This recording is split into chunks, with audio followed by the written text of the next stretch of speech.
The news media is ecstatic about how well Joe Biden did in tomorrow's debate. According to the New York Times, a former newspaper, quote, Biden's performance tomorrow was masterful. As for 90 full minutes against all expectations, he managed to stand on his feet and utter words so that one could only compare him to John F. Kennedy, who also stood for 90 minutes and also uttered words.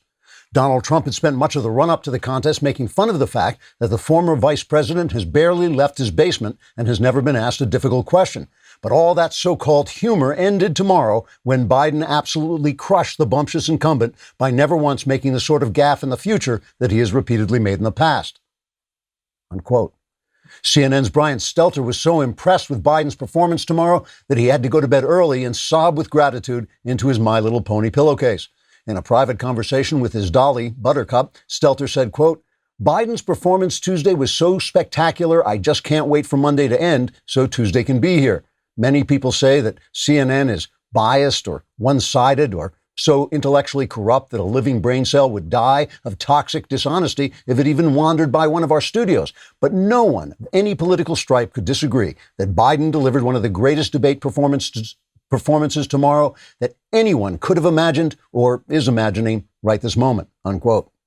At NBC News, Chuck Todd could only shake his head and wonder at how well Biden did tomorrow. He said, quote, as everyone knows, I'm an honest, straight down the middle, take no sides journalist of the old school. But from my perspective on this Monday, I have to say Tuesday was a Biden triumph all around, unquote.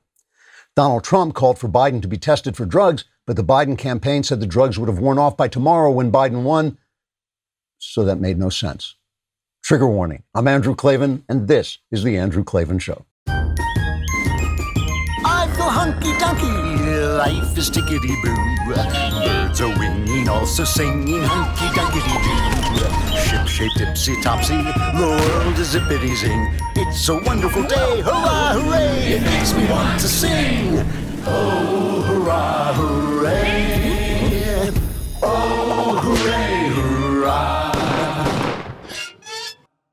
All right, we're back for those of you who made it through the Klavanless weekend. If you have not gone on my personal YouTube channel and subscribed, you are an evildoer and will be damned for all eternity. That's actually in the Bible, or at least it's in my copy of the Bible, next to the right to an abortion in the Constitution.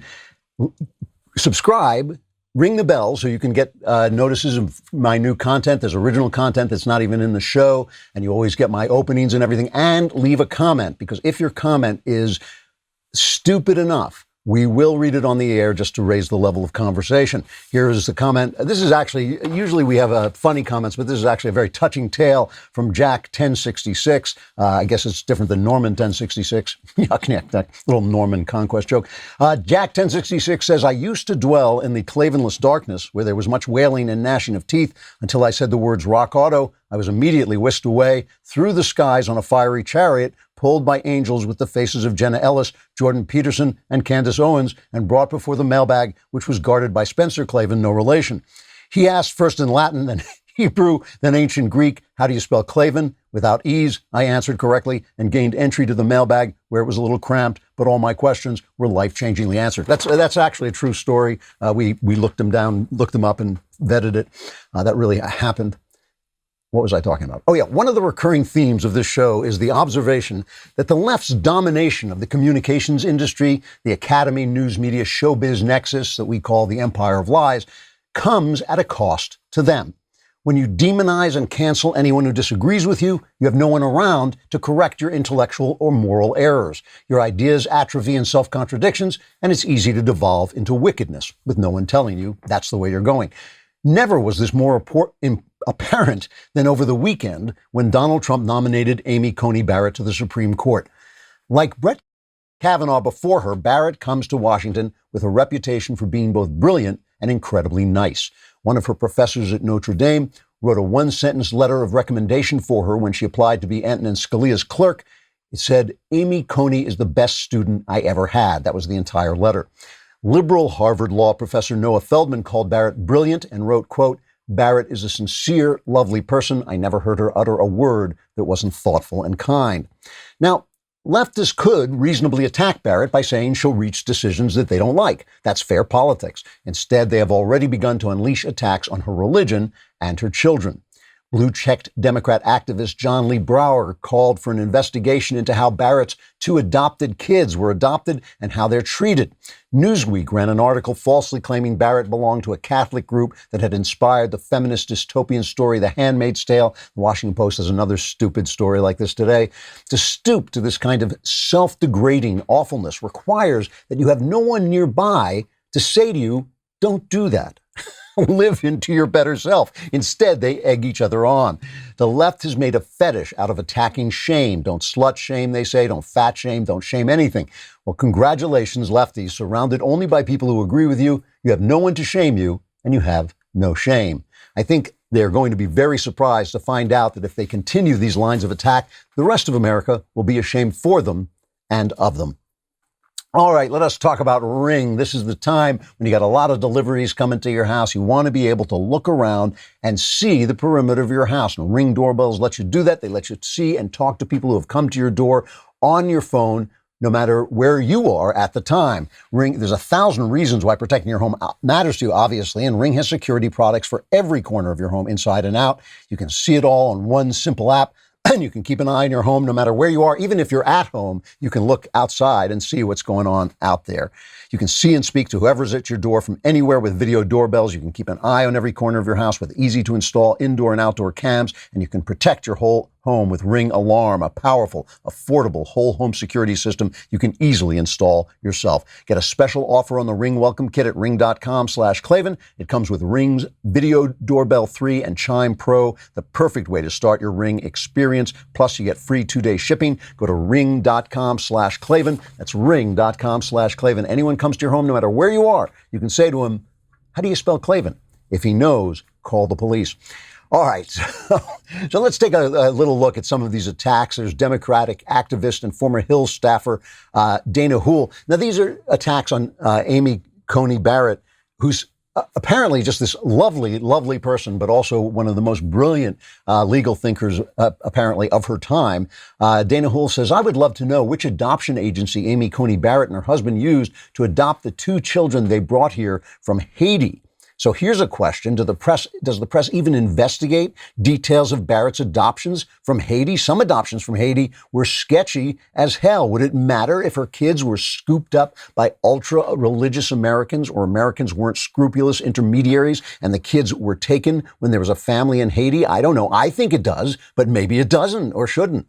So this is when she kidnapped her two Haitian children, who, by the way, the picture of them, this family comes out. They're a family out of like Life magazine from the 1950s. There's this beautiful, beautiful family. They have she has more black children than Ruth Bader Ginsburg had black clerks. So, I think that's important. Here's this guy, Ibram X. Kendi, who wrote the book How to Be an Anti-Racist, who, in my opinion, is an incredible racist. His entire theory is racist. And he was responding to a tweet that featured parents with black children that didn't depict Coney. It didn't have anything to do with her.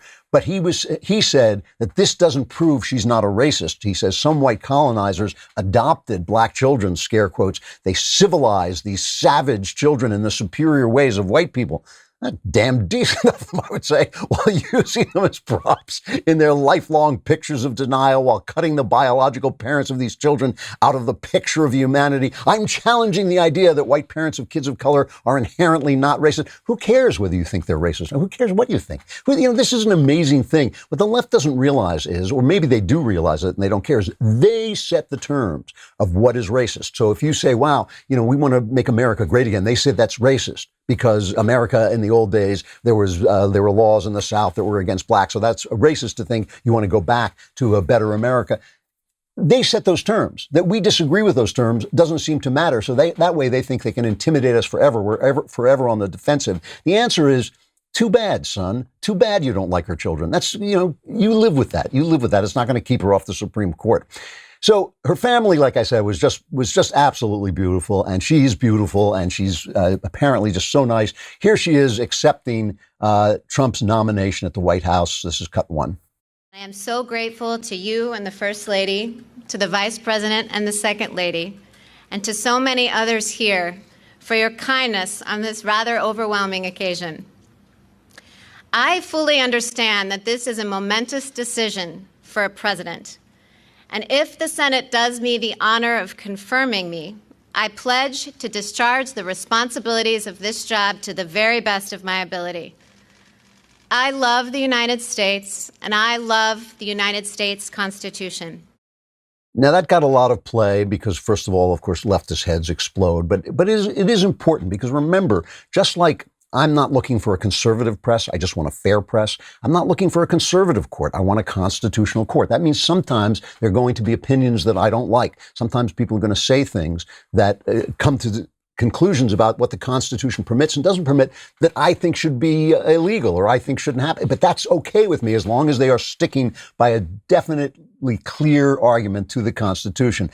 ACB's philosophy is that a faithful judge, she says, resists the temptation to conflate the meaning of the Constitution with the judge's own political preference. She says fidelity to the original public meaning, which serves as a constraint upon judicial decision-making, is important. You know, this is an important thing about how you read the Constitution. Some people say, well, you got to get at the intent of the lawmakers. But that's not true because the way a law is made is like a sausage factory. Nobody really knows the original intent of the people making the law. What you want is the intent of what the law meant to the public when it was written. And that's why, you know, and so much of this has to do with character, right? Because we have Neil Gorsuch, and Neil Gorsuch is a textualist, which means that he goes by the words of the Constitution. And the reason he does this, there's a great piece about this by Myron Magnet, the brilliant Myron Magnet in City Journal, a great piece about Gorsuch and his philosophy.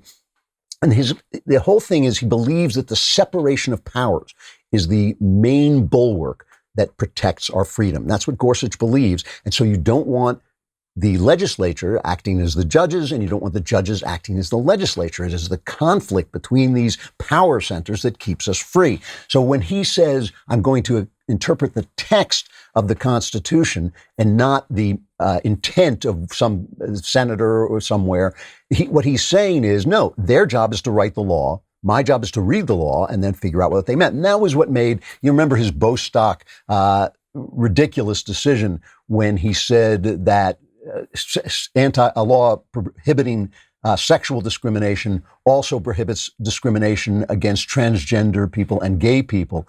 And not that I think that there should be prejudice against those people, but that's not what the law intended. And he says, well, I don't have to read the intent. If you penalize somebody for coming in a dress and lipstick who's a man, you're just penalizing him because he's a man. But that's absurd because when they wrote the law, the words man and woman, man and woman don't just mean like the shapes on the restroom door, right? They mean an entire way of behaving and things that men and women do, like have children and nurture children. You know, back in the 80s, I had a friend who worked in the news business who was constantly being penalized for sexual harassment because he cursed a lot. He had a foul mouth.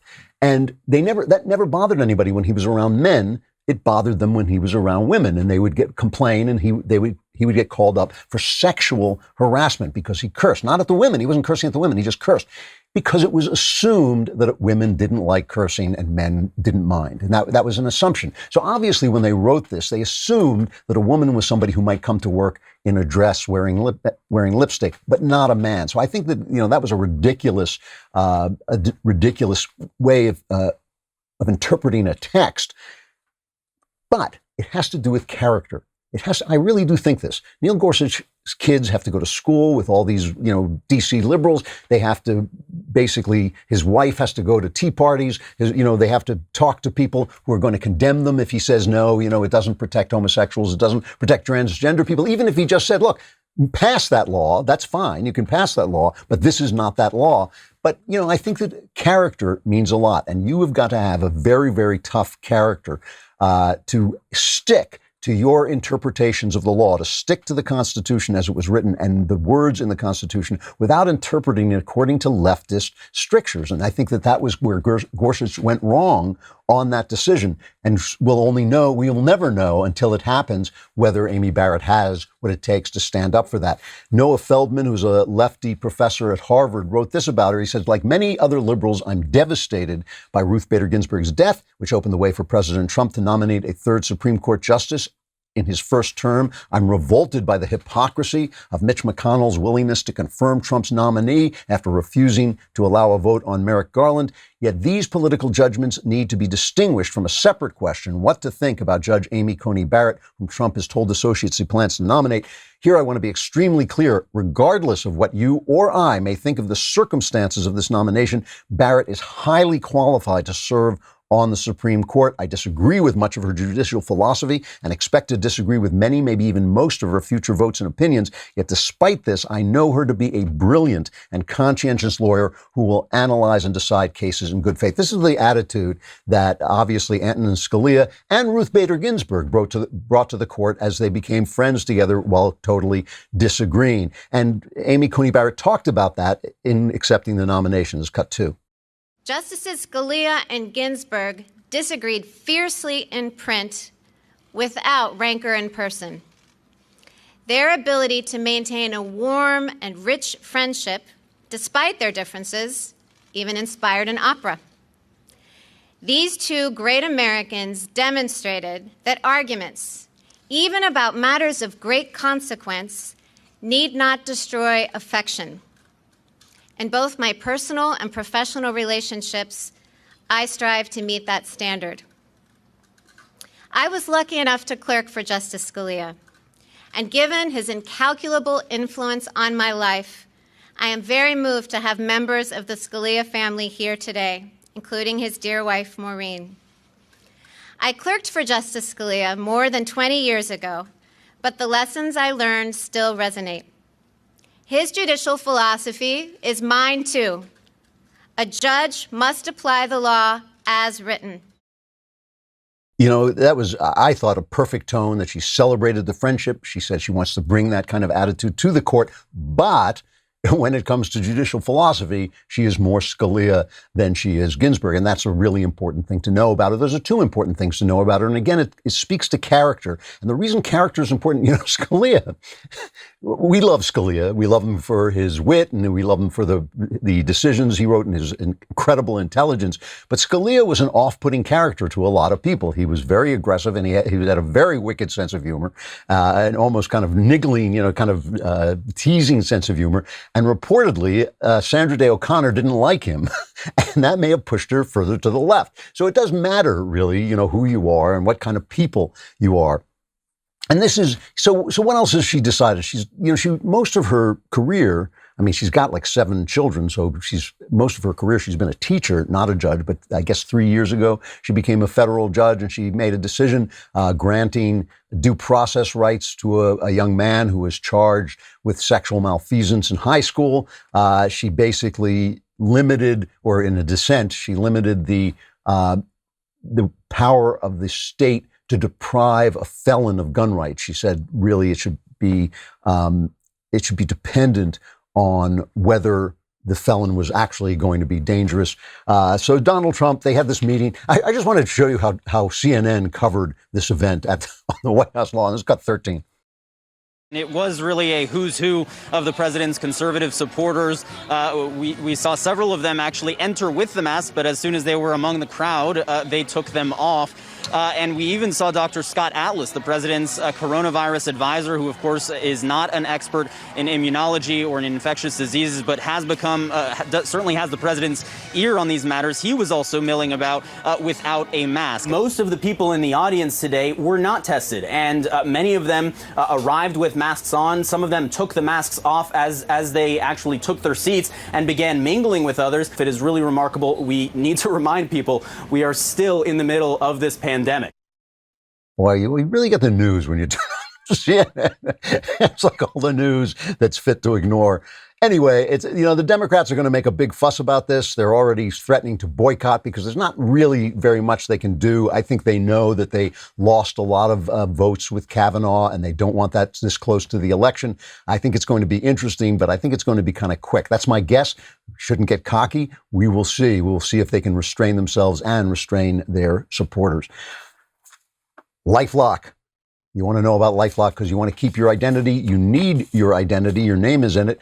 And it's really, really easy for someone to steal it off the internet. Identity theft has become a big-time crime. Criminal gangs have operating units dedicated to it. They will not overlook you. You're not a nobody. They think they can get money off you, and they can. And certain behavior can make you more vulnerable to identity theft, like not checking your credit card or bank statements, using the same username and password on every account, never checking your credit report. It's important to understand how cybercrime and identity theft are affecting our lives. LifeLock detects a wide range of identity threats, like your social security number for sale on the dark web. And if they detect that information, they will send you an alert so you can do something about it. No one can prevent all identity theft or monitor all transactions at all businesses, but you can find out if your information is on the dark web. You can get a free dark web scan at lifelock.com/Klavan. Pick the plan that's right for you and save up to 25% off your first year with promo code Klavan. That's a free scan at lifelock.com/Klavan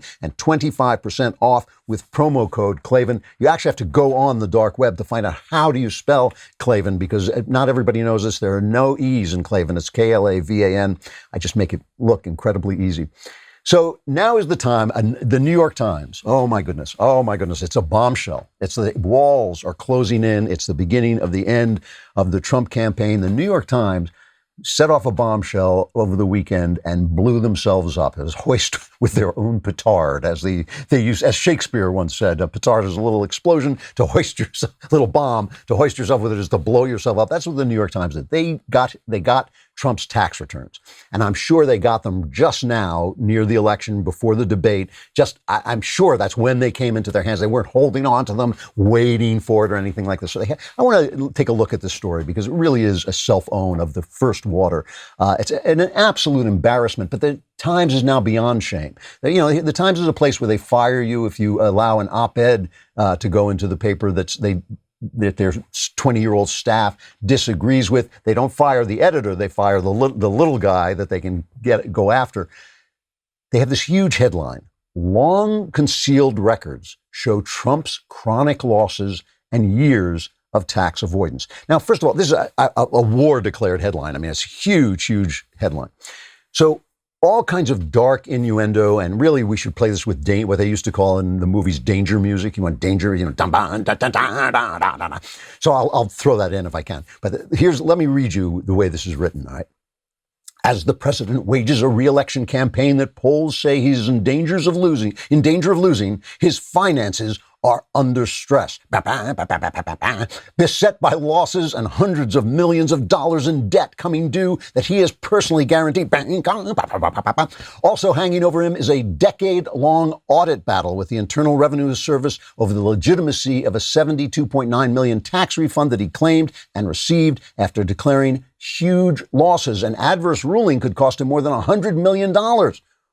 Or nothing. Or he'll get a refund. They've been doing this to him for 10 years. They've had this audit going on for 10 years. The tax returns that Mr. Trump has long fought to keep private tell a story fundamentally different from the one he has sold to the American public. His reports to the IRS portray a businessman who takes in hundreds of millions of dollars a year, yet racks up chronic losses that he aggressively employs to avoid paying taxes. Now, with his financial challenges mounting, the records show that he depends more and more on making money from businesses that put him in potential and often direct conflict of interest with his job as president. But nothing. There's nothing there. There's nothing there. It's an entirely dishonest piece of garbage. This is a guy, Donald Trump, who paid $70 million in taxes over 2 years, right? Over 2 years. But he has all these businesses, and he offsets the profits that he makes with losses on the business. This is what these guys do to avoid taxes. They go through the way he does it. A lot of the way he does it had to do with a law that Obama passed during the downturn, during the Great Recession. So he was just using the law. What would a big story look like? What would a big war-declared story look like, right? It would look like he broke the law. He did something illegal, right? He took money from Russian spies. Something. The guy instead he uses the law to pay as little taxes as possible. That's really, and they did this back in 2016. The Times ran a story back in 2016. Donald Trump acknowledges not paying federal income taxes for years. he said it himself. So he's making a bundle and he's using the law to not pay as much taxes, to pay as little taxes as he can. I'm not even going to say, it is amazing to me, though. Like, I'm not going to say that Trump is honest. I'm not going to say he's nice. I'm not going to say I would do business. I have no idea. But I will say this. They have hurled everything at him. The FBI has gone after him. The CIA, they've been trying to get at this guy. Every single newspaper, the New York Times, which has certainly the sources, the resources to go after him, they got nothing on him. Really, that he's not always nice, that he didn't always treat his wives well. Sure, they got that, but you'd think at this point this guy would be in prison. I mean, most people, if you investigated them at this level, you would be coming up with stuff because most of us do something along the line, even by mistake, even by accident, but they can't lay a hand on him. So they have to tell you how to respond, right?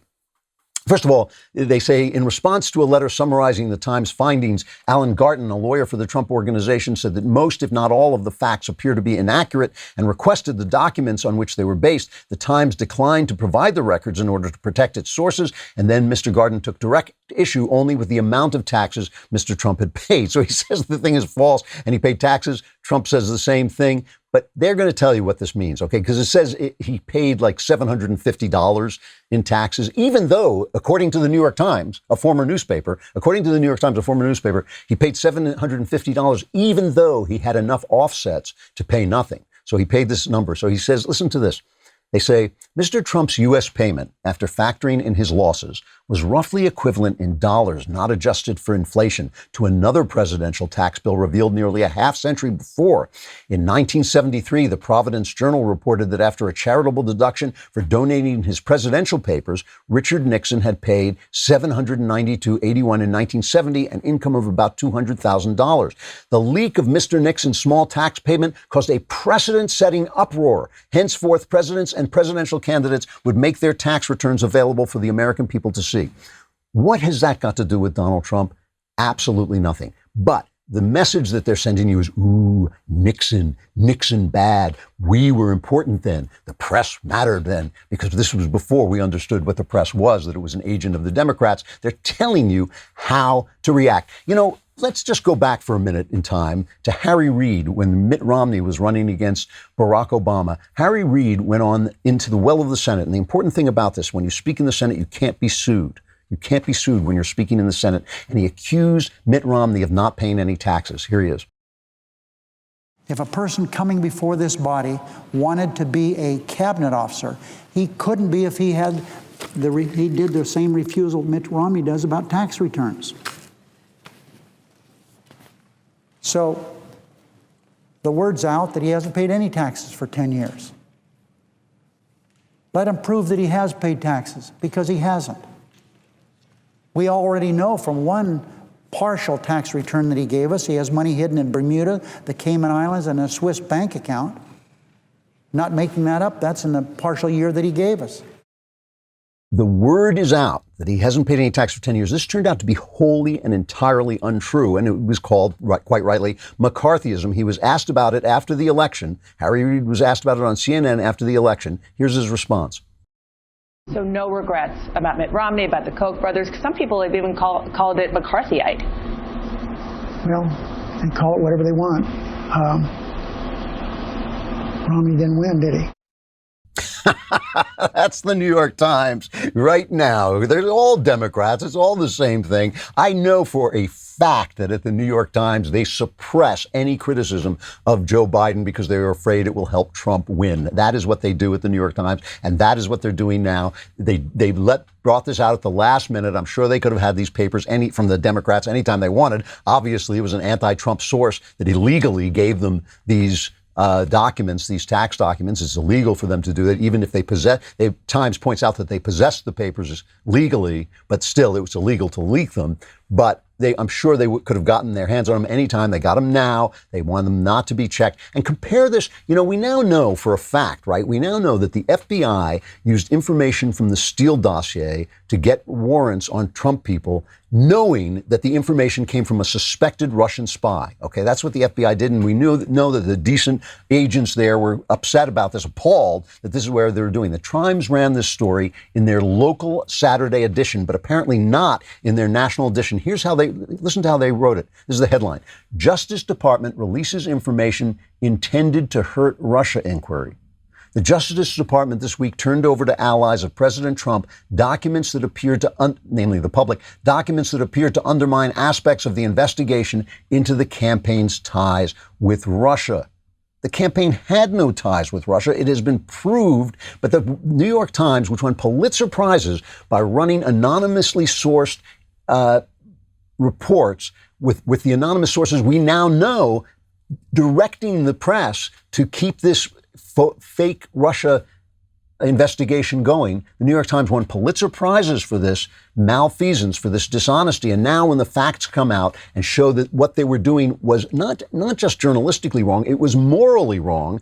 Obama was a corrupt president who was corruptly using the FBI to investigate a president he didn't like, and it was wrongly done, and the warrants were wrongly acquired. We know this now. The New York Times has never given back. They're not giving back their Pulitzer Prizes. They're not apologizing, and they're running stories like this as if this Russian inquiry was still going on. It's just embarrassing. This is an enormous cell phone. It is an enormous revelation. There's almost nothing to say about the press anymore because they're not hiding it. They're doing it right out in the open. Omaha steaks, or as I call them now, Omaha steaks. I love these steaks. They send them. I love having them as a sponsor because they send me the steaks. They send me the meat. It's really, really good. We've been eating it for days now. Right now, you can get a gourmet assortment of best sellers with an exclusive offer just for my listeners. Go to omahasteaks.com and enter the code Klavan into the search bar. And this week, Omaha Steaks will add 2 pounds of premium ground beef free with your order. The Butcher's Best Sellers package includes the famous bacon-wrapped filet mignon. Let me tell you about the bacon-wrapped filet mignon. The bacon-wrapped filet mignon will make, if I had hair, it would stand on end. It was so good. Smoky sweet bacon, fork tender filet mignon. It is great.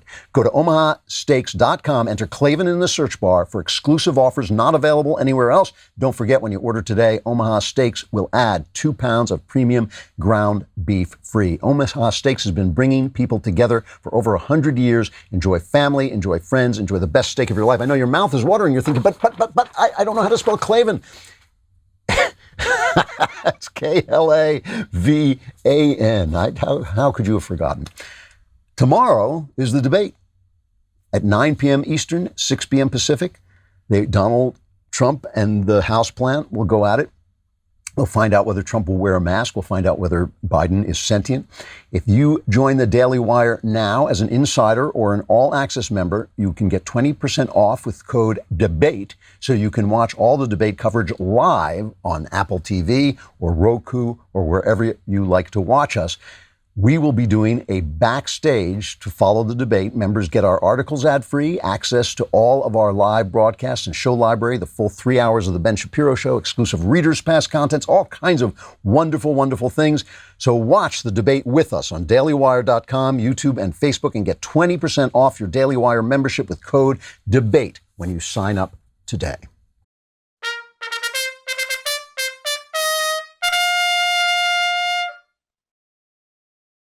So I never make predictions because I don't know the future. I admit it.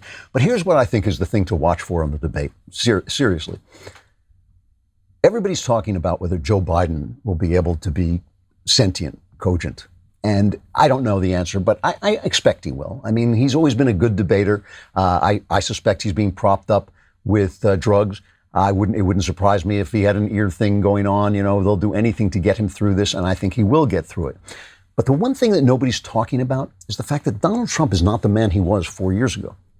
You know, Donald Trump is obviously not a big reader. He's not a guy who studies things and, you know, learns things. And we have all made fun of him, and all the coastal elites make fun of him for this.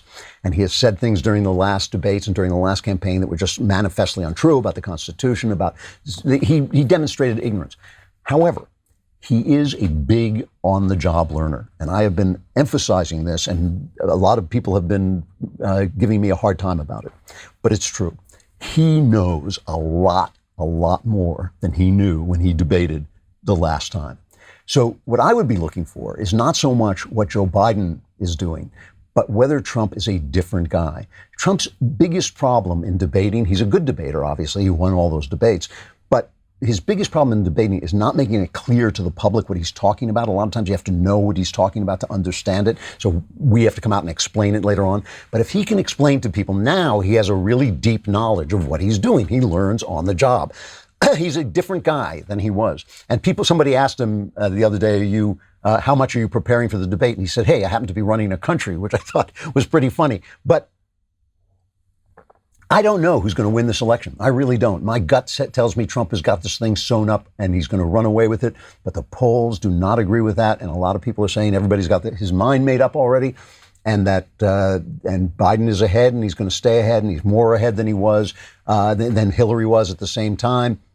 So I just don't know. I don't know. However, I do know that certain things are going on that really are interesting. Like Trump's people are going door to door and talk and, bringing voters out. It seems to me when Trump holds a rally, thousands of people turn up no matter where he is. When Biden holds a rally, it's 6 guys sitting in separated circles. He's been doing this thing where Biden calls a lid. He did it this morning. He called a lid on the day. That means no more questions, no more press appearances. And they keep saying, well, Biden is studying. Here's Trump talking about this, cut 7. What's going on? This lid, you know what a lid is? He Bernie keeps putting a lid. He's got a lid. It's 8 o'clock in the morning. Now a lid means you're out for the day. That means the fake news media can go home. They've got the easiest job I've ever seen. They never have to work. The media, please go home. There won't be any activity from sleepy Joe Biden today. I hate to say this, but every time I hear this, in the old days, a lid was slang for a yarmulke, the Jewish hat. And by the way, happy or blessed Yom Kippur to all Jewish friends. But a lid used to be a slang for a yarmulke, and so it would be slang for a Jewish person. It wasn't necessarily derogatory. It was just a slang way of saying Jewish person. So every time I hear that Biden called a lid, I think, why is that news? I myself have had friends of the Hebrew persuasion. Why is he calling a lid? Why should I care if he's calling a lid? Anyway, so just look at this guy. I mean, this is the thing that really is getting me. The polls say he's ahead. And I know some people are going to vote Trump hate, and some people are going to go to the polls. Democrats will go to the polls in force to vote against Donald Trump.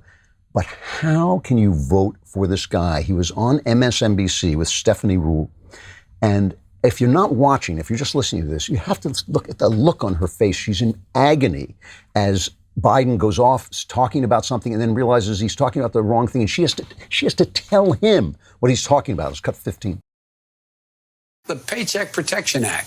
1% of the money's gone out. 1%. 1% of the that's not the paycheck. The bill for small businesses. Lending. She has to down the look on this poor woman's face. She just wants to carry him in her arms across the finish line. If she had said to him, my Aunt May's sewing machine, Biden would have said, yeah, that's it, my Aunt May's sewing machine. That's what I'm talking about. But you're not allowed to talk about this. Jake Tapper asked Jill Biden about the fact that Biden can't get a word out of his mouth correctly. And not only does she shut him down, but he allows her to shut him down. This is the way this is journalism at its best. Your husband has been known to make the occasional gaffe. You can't even go there. You can, after Donald Trump, you cannot even say the word I can't even say the word gaffe? Nope. But are you not? Nope. Done. It's gone. The gaffe issue is over. Over. So over. Thank you for explaining that to me, Mrs. Biden. Says Jake Tapper. Jake, you used to be a journalist. What the hell happened? I mean, it's not gaffes. These are not gaffes. These are gaps in information. Biden has always been, by his own admission, a gaffe machine. He makes mistakes that are revelatory of what he's thinking. But these are not gaffes. This is a deficit. Trump is right about this, and he's going to come in. It's not going to be a very good deficit to have if you're dealing with Vladimir Putin, who will, in fact, cut your Achilles tendon while he's talking to you.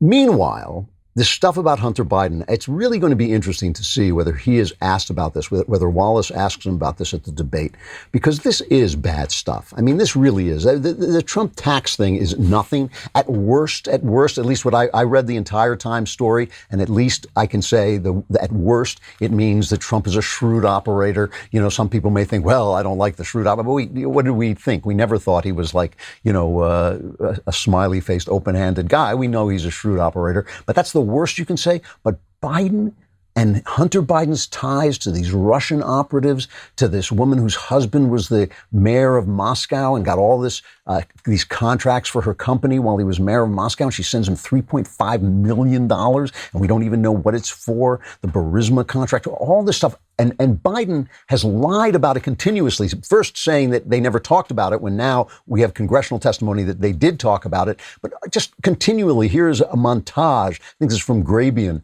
of Biden just saying this stuff never happened. Every single solitary, serious investigator, including your network and others, have looked at this, have said there's absolutely zero basis to the accusation that I acted any way inappropriately or that my son did. Every major national, international, and local news operation that's looked into it has said it's a lie. This is a president who's flat lying. So there's not been a scintilla of evidence pointing out that anything is wrong. There's not a single solitary scintilla of evidence anywhere. There's not been one scintilla of evidence that my son ever interfered, that I ever asked me anything, that I ever got involved in anything. I mean, come on. This is...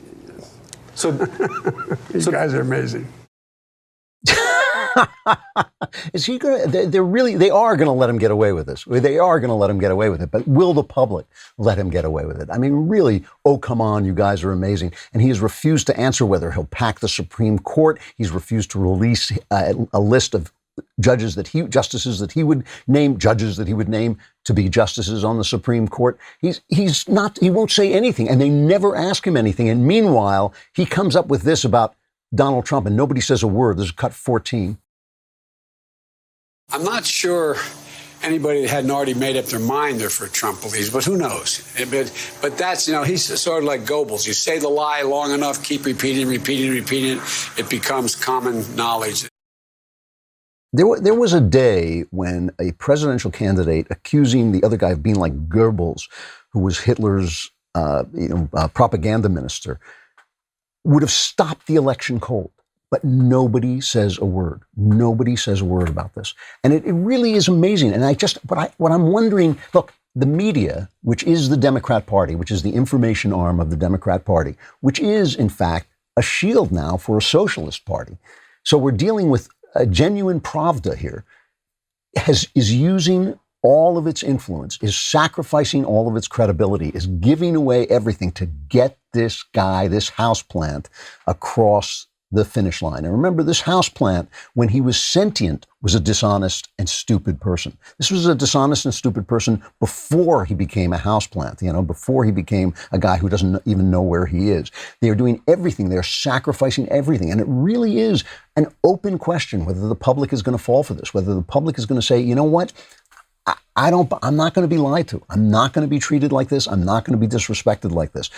That's what really is at stake in the election. It's not just the future of the country, but it's the future of the organs of information and whether we're going to demand that they start playing fair and telling the truth. Speaking of which, by the way, I just want to mention my friend James O'Keefe over at Project Veritas has a new video out, which is really interesting. It seems to expose a ballot harvesting scheme with people involved who say that they are loyal to Ilhan Omar. And he's got all these guys who say they've got these trucks full of ballots and they're out buying them. There's one guy named Ilhan Mohammed. What's going on? What's interesting about it is it's not just Democrat Republican. It's actually a battle between different Islamic factions in the state. And that's what they're talking about. He's got this guy named Mohammed, who is saying, Ilhan Mohammed, who says he's collecting ballots to help his brother win a city special election for a ward boss. And he talks about the fact that everything is about money. Everything is about paying for these ballots. Here he is, cut 18. Money is everything. Money is the key in this world. If you ain't got money, you should not be here, period. The way they respond always to O'Keefe and to Project Veritas is they say, oh, he's been debunked a million times. He's never been debunked once, not once. And it's because of him that we know that ABC spiked the Jeffrey Epstein story. It's because of him we know that Twitter is a rat's nest of leftists who are doing everything they can to censor right-wingers. We know a lot of stuff because of him that the press just won't cover. What he hasn't got is the organization and the resources he needs to back up these secret videos with more investigative journalism. That's what he needs more of. He needs that kind of resources. We all need these kinds of resources because they've all been taken up by ABC and NBC and CBS, the people who have the money and are liars. And that's really the problem we have. So it's interesting. This story, instead of just saying, oh, this guy's been debunked, they ought to investigate this story because it really does look like massive, massive dishonesty. I'm going to stop there, but we will be back again tomorrow. And if you are already an All Access subscriber, I will be on the All Access Live show tonight, which is at 5 p.m. Pacific time. So be there and I will answer all your questions. And as you know, all my answers are guaranteed 100% correct. I'm Andrew Klavan. This is The Andrew Klavan Show.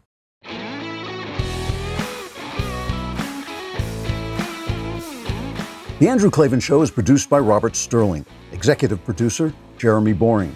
Our technical director is Austin Stevens. Supervising producer, Mathis Glover. Assistant director, Pavel Wadowski. Edited by Adam Sayevitz and Danny D'Amico. Audio mixed by Robin Fenderson. Hair and makeup, or head and makeup, is by Nika Geneva. Animations are by Cynthia Angulo. Production assistants, McKenna Waters and Ryan Love. The Andrew Klavan Show is a Daily Wire production. Copyright Daily Wire 2020. If you prefer facts over feelings, aren't offended by the brutal truth, and you can still laugh at the insanity filling our national news cycle, well, tune in to The Ben Shapiro Show. We'll get a whole lot of that and much more. See you there.